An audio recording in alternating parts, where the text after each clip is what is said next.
এই আয়াত শোনার সঙ্গে সঙ্গে গোত্রপতি আকসাম ইবনে সাইফি সঙ্গে সঙ্গে বলে উঠল, গোত্র হতো, ওই গোত্রের একজন সর্দার হতো, সেই মুরব্বী হতো, তার কথা অনুযায়ী গোত্রের যাবতীয় সিদ্ধান্ত হতো।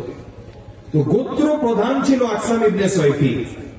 তার কাছে যখন নবীজি সাল্লাল্লাহু আলাইহি ওয়াসাল্লামের আগমনের সংবাদ পৌঁছলো, তখন আকসাম ইবনে সাইফি তার লোকদেরকে নিয়ে পরামর্শে বসলো। সে নিজের পক্ষ থেকে দুইজন লোক পাঠান, দুইজন প্রতিনিধি পাঠান। আকসাম ইবনে সাইফি গোত্রের প্রধান, তার গোত্রের লোকদের মধ্য থেকে দুইজন লোককে সিলেক্ট করলো। বলেন কয়জন লোক? দুইজন লোককে সিলেক্ট করে নবীজি সাল্লাল্লাহু আলাইহি ওয়াসাল্লামের দরবারে মদিনায় পাঠালো।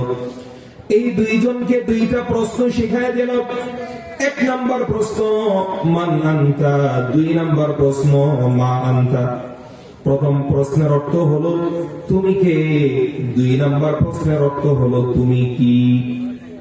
নবীজি সাল্লাল্লাহু আলাইহি ওয়াসাল্লামের সাক্ষাতে দুইজন লোক যখন আসলো, দুইজন লোক এসে নবীজি সাল্লাল্লাহু আলাইহি ওয়াসাল্লামকে তাদের গোত্র প্রধানের পক্ষ থেকে অভিবাদন জানালো।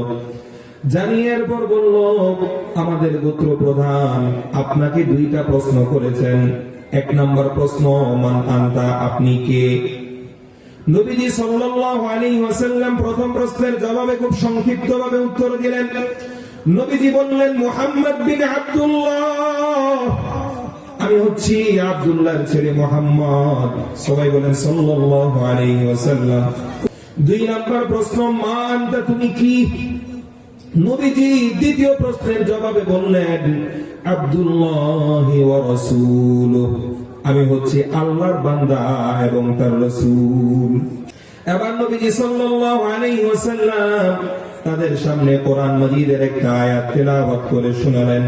আল্লাহ পাক রব্বুল আলামিন বলেন, ইন্নাল্লাহা ইয়া'মুরু বিল আদলি ওয়াল ইহসান ওয়া ইতা'i যিল কুরবা ওয়া ইয়ানহা 'আনিল ফাহশা'i ওয়াল মুনকারি ওয়াল বাগি ইয়া'iযুকুম লা'আল্লাকুম তাযাক্কারুন। বলেন আল্লাহু আকবার।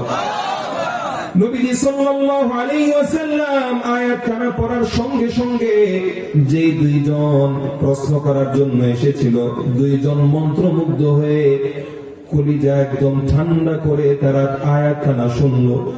আয়াত শোনার সঙ্গে সঙ্গে তারা নবীজিকে আবার আবদার জানালো, দয়া করে আপনি আয়াতটা আবার পড়েন। কারণ এই আয়াতটা শুনতে তাদের দিলের মধ্যে বড় ভালো লাগলো। পাশাপাশি আবার এই আয়াতটা তাদের মুখস্থ করাও দরকার আছে। কারণ নিজেরা শুধু তো আয়াত শুনলে হবে না, নিজের এলাকায় যায় নিজের নেতাকে আয়াতটা কি করতে হবে, আবার মুখস্থ শোনাইতে হবে। দুজন চলে আসলো নিজ এলাকায়। নিজ এলাকায় যখন আসলো, এবার নিজেদের গোত্রপতির সাথে সাক্ষাৎ।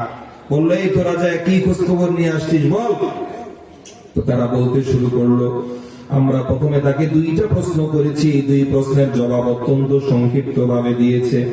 কিন্তু এই দুই প্রশ্নের উত্তরের পর তার উপর তার রবের পক্ষ থেকে যেই কালাম অবতীর্ণ হয়, সেই কালাম থেকে আমাদেরকে একটু তেলাওয়াত করে শুনিয়েছে। নেতা বলল, তোরা মুখস্থ করছিস না? বলে, হ্যাঁ মুখস্থ করছি। তাহলে আমাকে শোনা। তারা এবার তেলাওয়াত করে শোনালো, ইন্নাল্লাহা ইয়া'মুরু বিল আদলি ওয়াল ইহসান ওয়া ইতা'i যিল কুরবা ওয়া ইয়ানহা 'আনিল ফাহশা'i ওয়াল মুনকারি ওয়াল বাগি ইয়া'iযুকুম লা'আল্লাকুম তাযাক্কারুন। তাফসীর ইবনে কাসীরের মধ্যে ঘটনা এসেছে, এই আয়াত শোনার সঙ্গে সঙ্গে গোত্রপতি আকসাম ইবনে সাইফি সঙ্গে সঙ্গে বলে উঠল, ও আমার গোত্রের লোক সকল, তোমরা ভালো করে জেনে নাও, নিশ্চিত ভাবে জেনে নাও, এই আয়াত যেই নবীর উপর অবতীর্ণ হয়, যেই ব্যক্তি এই আয়াতের দাওয়াত লোকদেরকে দেয়, এই আয়াত সাধারণ কোন মানুষের কালাম হতে পারে না। তোমরা নিশ্চিত জেনে রাখো, নিশ্চয়ই এই আয়াত যার উপর অবতীর্ণ হয়েছে, নিশ্চয়ই সে আল্লাহর পক্ষ থেকে সত্য নবী ব্যতীত কিছু নয়। অতএব তোমরা ভালো করে জেনে রাখো, এই আয়াত যে নবী প্রচার করে, এই আয়াতের মর্ম এই আয়াতটা যে কিতাবের অংশ, এই ধর্ম, এই নবী, এই কিতাব কেউ ঠেকায় রাখতে পারবে না। আজ হোক কাল হোক, শুধু আরব নয় গোটা বিশ্ব এই কিতাব জয় করে নিবে।